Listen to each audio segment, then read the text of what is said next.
Welcome to Design Domination, where you'll gain confidence, clarity, and a competitive edge in a crowded marketplace so you can dominate your competition.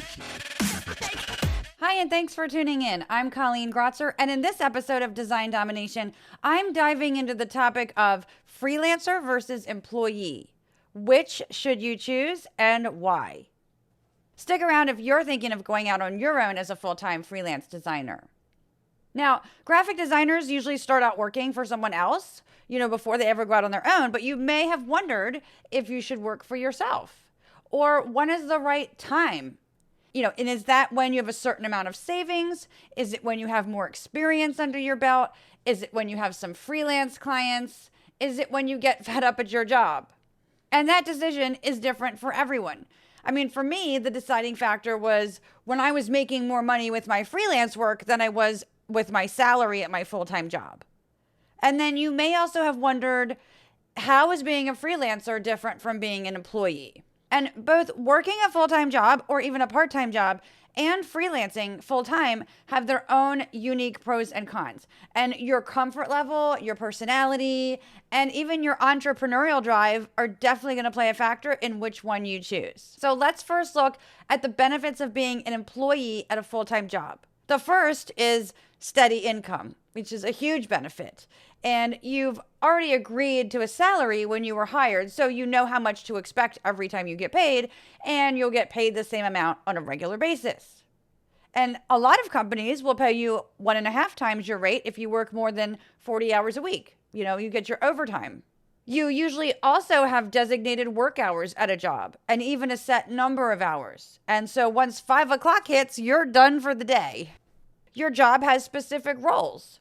You might be tasked with, designing documents for the web and for print and dabbling here and there in websites and designing social media posts and so forth. But because employers love to have a jack of all trades, but you're not responsible for the company. You're not responsible for bringing in clients. You're not responsible for sales and marketing or paying vendors or collecting on invoices. And a lot of times there may be a project manager who deals with all client communication and deadlines too. Another thing is accountability. When you work at a job, there are others who will hold you accountable. And some designers do better when someone else is setting the deadlines and the schedules and reminding them about them throughout the project. Now, another factor to consider is social interaction. Many designers enjoy collaborating with other designers or other team members. And working at a job, you get more opportunity to do that every day. And companies also often have holiday parties and they have fun outings for team building. A company that I used to work for took us bowling, and another company that I worked for took us to the movies and lunch. Not all the time, just here and there. And the other thing is that I also would go out for dinner a lot with my coworkers after work, and I definitely miss that. Training is another thing to consider. A lot of times organizations are willing to invest in training for you, and they might pay for that in full, or they might, pay 50% of it, and then you pay the rest. At my first job out of college, the nonprofit I worked for sent me to a proofreading and editing class because along with designing all of their materials, I would also do proofreading of its magazine. And some of my accessibility course students have come from companies that have paid for them to take my training in accessible PDFs and InDesign or for website accessibility. Okay, now this next one can be a really big factor for some people, and that's insurance. Because as an employee for someone else, you don't usually have to worry about insurance, medical insurance or disability insurance or other types of insurance. They usually offer you medical insurance and maybe disability. And if the company makes a mistake or your work contains a mistake, it's not usually on you. It's still the company's responsibility. Now, another factor is paid leave. When you're an employee, you usually get certain benefits such as sick leave, vacation pay, and family leave, right? And so work continues without you. And that brings me to my next point, is that work continues without you. If you're out of the office for a while, another designer at your job might step in and help until you're back at work.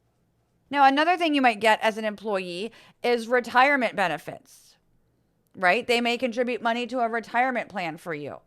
Now, there are cons for some people to working a full-time job. And one is that your position may have a salary cap. So you might be limited to what you're able to earn at that company, right? And another point is that your salary is out of your control. Now, I mean, you can do things to potentially get more money, right? But you don't control that. You don't decide that for yourself. You have to ask for a raise based on, better performance and reliability, maybe your increased skill set, or, maybe a cost of living. And you won't necessarily get it, not just for those reasons, but based on factors outside of your control, right? So maybe the company isn't doing well, right? That's totally out of your control. Now, the organization that you work for might expect that you have a wide range of skills where you're mixing both creative and technical, right? Like I said, they like a jack of all trades. And a lot of times these are just unrealistic expectations. I mean, a designer's talent is usually, creativity. And most people in general are not an equal mix of creative and technical either. Okay, but something else you might not like about a job is that they call the shots. So if you disagree with the direction of a project or any of their policies, you just pretty much have to suck it up. And if you don't like your boss or your coworkers, well, you can't do anything about that either. Okay, now I mentioned hours being a pro, okay, but they can also be a con. And so even though set working hours are a good thing, you usually don't have the option of choosing your hours, right? And plus, you may still have to commute, and that's on top of your work hours. Now, depending on the size of the organization, there may not be any room for growth. So, for instance, when I worked at my first job as a designer, I was the only designer. And there was no other designer to manage. There was no promotion available. And they could have given me a more prestigious title at some point, sure, right? But if I had wanted to say art direct another designer after being there for several years, that wouldn't have been an option. Okay, so now let's talk about working for yourself as a freelancer. And there's a lot of pros. Now, first, when it comes to income, there is no cap as to what you can make. You can make as little or as much money as you want. You can also charge whatever you want. So if you want to give yourself a raise, you can do that at any time. Now, when it comes to the hours that you work, you have the freedom to choose when you want to work. You might want to work a few hours here. You might want to work a few hours there. You might be a night owl and you only want to work at night. And you also don't have to spend time commuting anywhere since you can work from home. Now, when it comes to your role or your focus, you're the boss, right? So you can do whatever you want in terms of the type of work and the clients that you want to take on. And you don't have to do all the things. You have the flexibility to choose a specialization and just focus on that instead of offering all types of design services to all types of clients. When you hone in on specific types of work, that allows you to be more productive. And then you can hire out work that you don't enjoy doing. Now, when you work for yourself, you call the shots about everything. So not just the work that you do and the clients you take on, but, how much you charge, your policies, and the direction of your business. Now, there are some cons to freelancing, okay? And the biggest one is no regular paycheck. You don't have a guaranteed regular paycheck. You may make a lot of money one month and then less the next. And some designers don't like this roller coaster. But once you have enough steady work coming in, you could pay yourself the same amount regularly. So for me, that's just transferring money from my business account to a personal account.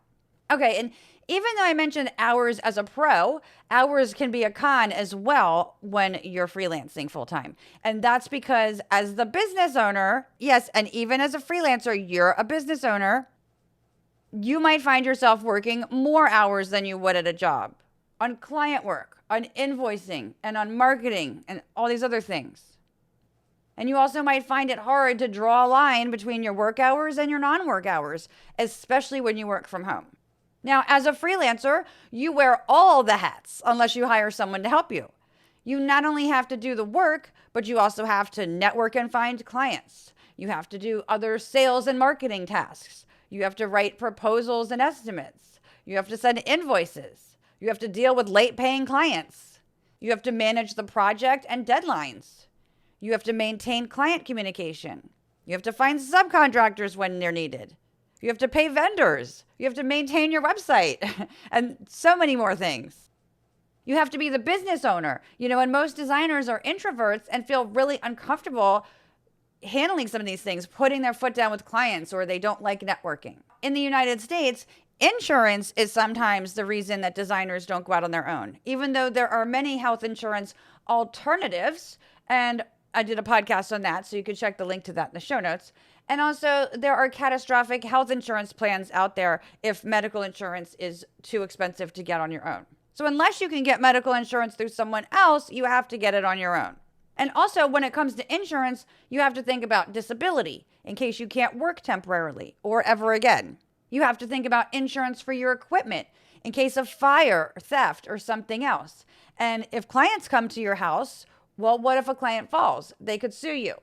And these types of situations fall under general liability insurance. And then there's professional or E&O insurance.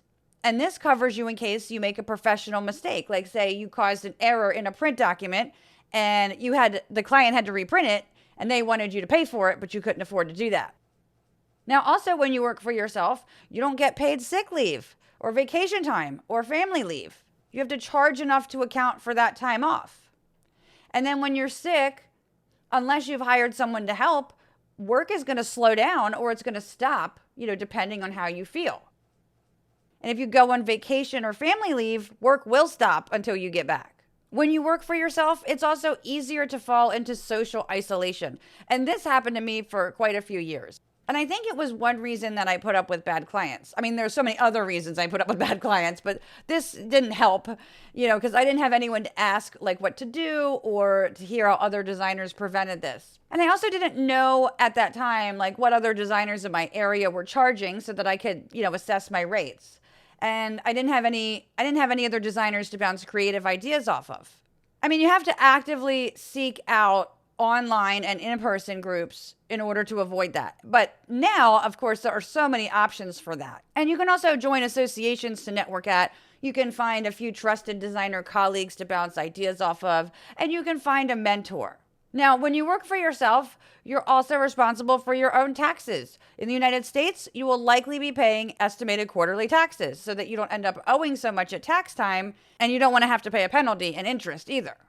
Okay, so there you have them, the pros and cons of working as an employee versus working for yourself. If you're trying to decide whether to remain an employee or if you want to go out on your own and freelance with your own business, you have a lot to think about. I also recommend having some savings in place, especially if you're solely responsible for your living situation and expenses. But it's also not an either-or situation like a light switch. It doesn't have to be like one day you're an employee and the next day you're a business owner. You can also freelance on the side and build up a client base before you go out on your own. I did that for 7 years before taking the plunge to working for myself full time.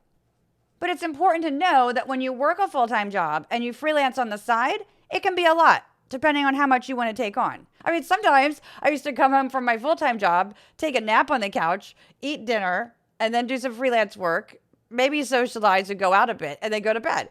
And I would sometimes get freelance work done on the weekends too. One of my freelance jobs had previously been someone's full-time job. Okay, so it was a lot of work. And that was actually just one client. So I took on a lot outside of my full-time job. I also know a few designers who maintain a part-time job for the security and for some kind of benefits there, but they also have their own business on the side. So you have lots of options based on your comfort level and how much risk you're willing to take. But if you're driven to go out on your own, don't let these things stop you and just be aware of them and plan for that. If you want to show off that you're a design dominator while supporting the podcast, be sure to grab a shirt, hat, mug, or other merchandise in one of 3 designs. Just go to creative-boost.com/merch.